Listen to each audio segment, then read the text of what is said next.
Ici, dans la partie 1b, P et Q désignent des réels strictement positifs tels que cela. Et dans la question 5, on nous demande alors de montrer cette inégalité classique-là quand A et B sont des réels positifs. Comme on souhaite pour cela utiliser la concavité du Ln, il nous faut tout d'abord évacuer les situations où A ou B est nul. Mais si A ou B est nul, l'inégalité est évidente. Dans la suite, on considère donc A, B strictement positifs. Et dans ce cas, montrer cette inégalité-là équivaut à montrer celle-là. Et ici, on a bien une inégalité de convexité en tenant compte de la concavité du Ln sur 0 ouvert plus infini, étant donné que l'on a ici une structure de la forme lambda C plus 1 moins lambda D, avec lambda qui appartient au segment 0, 1, et C et D qui sont des réels strictement positifs. Et ici, on a en fait 1 sur P ln de A à la puissance P plus 1 sur Q ln de B à la puissance Q.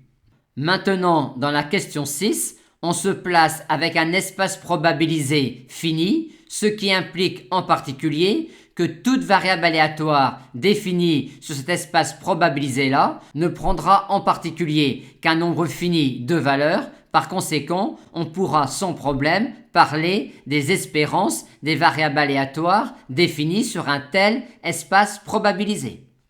Et dans la question 6, on nous demande de montrer pour x, y, variable aléatoire réelle définie sur cet espace probabilisé-là, cette inégalité-là sur l'espérance de la valeur absolue de x, y. Et dans l'énoncé, comme indication, on nous disait de commencer par traiter la situation où ces deux espérances-là valent 1. Quand on souhaite montrer une inégalité sur une espérance, la première idée que l'on peut avoir, un peu comme quand on souhaite montrer une inégalité sur une intégrale, c'est de commencer par montrer une inégalité sur la variable aléatoire dont on considère l'espérance. Or, grâce à la question 5, on peut écrire cette inégalité-là avec A égale valeur absolue de x et B égale valeur absolue de y. Et ensuite, en vertu de la croissance de l'espérance et le fait que l'on se soit placé tout d'abord dans cette situation-là, on obtient bien cette inégalité-là quand on est dans ce cas-là.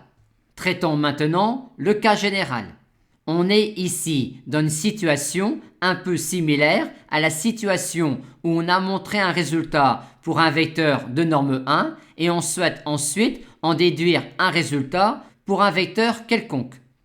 Et l'idée est alors, quand on considère un vecteur x quelconque, de se ramener à un vecteur de norme 1 en normant le vecteur. Et ici, on va procéder de manière analogue. On a montré que quand on est dans cette situation-là, alors l'espérance de la valeur absolue de x, y est inférieure ou égale à 1. Maintenant, pour x, y quelconque, on va appliquer le résultat précédent à cette variable aléatoire-là et de même avec y. En effet, la puissance PIM de cette variable aléatoire-là nous donne une espérance qui vaut bien 1. Mais pour pouvoir envisager cette variable aléatoire-là, encore faut-il que l'on ait ici un réel non nul. Mais si l'espérance de cette variable aléatoire positive-là est nulle, alors cette variable aléatoire-là est nulle presque partout. Par conséquent, x est nul presque partout. Par conséquent, cette variable aléatoire-là est nulle presque partout. Et par conséquent, cette espérance-là est nulle ainsi que celle-là. Et l'inégalité est donc évidente quand cette espérance-là ou celle-là est nulle. Et quand tel n'est pas le cas, on se ramène à cette situation-là en remplaçant x par cette variable aléatoire-là et de même avec y. Dans la partie 1c, comme dans tout le sujet, on est toujours dans un espace probabilisé fini.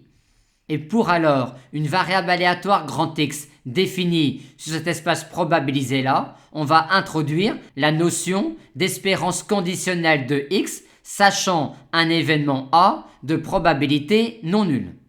Et cette espérance-là n'est rien d'autre que l'espérance de la variable aléatoire grand X, mais pas quand on munit l'espace probabilisé oméga de sa probabilité initiale, mais de la probabilité conditionnelle sachant A. C'est-à-dire encore quand on ne considère pas la loi de grand X, mais quand on considère la loi de grand X sachant A. Et l'espérance conditionnelle sachant A n'étant rien d'autre qu'une espérance liée à un espace probabilisé, on a sur cette notion-là les mêmes propriétés que sur l'espérance classique. Et dans la question 7, étant donné un système complet de m événements de probabilité non nulle, on nous demande alors de montrer sur l'espérance de x une sorte de formule analogue à celle de la formule des probabilités totales sur la probabilité d'un événement. Pour cela, on part de l'écriture basique de l'espérance de grand X. Ensuite, on va, pour la probabilité de cet événement-là, utiliser la formule des probabilités totales. Et vu qu'ici, la zone de sommation est indépendante des éléments sur lesquels on somme dans le premier symbole de sommation, on peut alors intervertir l'ordre de sommation. Ce terme-là peut alors sortir de cette somme-là et se retrouver ici. Et on a alors ici exactement cette quantité-là.